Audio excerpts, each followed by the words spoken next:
Yo abusia me ban akwaba eba channel iso. When me channel iso de obaso na eye news, eye celebrity news ana say ensensema efa ya Ghana ene aman hohoro celebrities one asem na ebeka. Ti me da wase se wa click on video iso na oba beti ana oba behwe.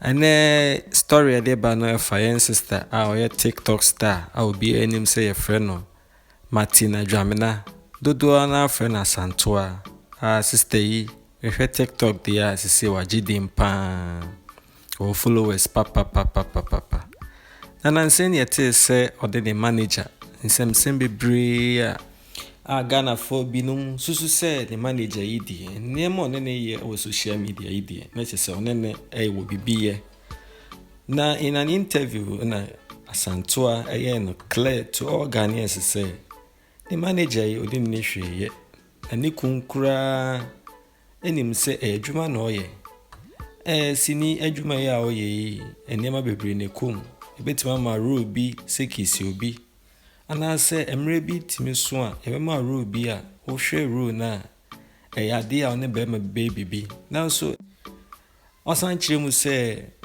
sini a o twai ana se videos a oye ebetima se ni kunkura ne kura phone no ana camera na odi twa on the manager no videos I make, he's aware. People are ranting on social media. What if you no kita camera no? Which one is the problem? Brand be per se, you're Rocky BB, like couple where we are.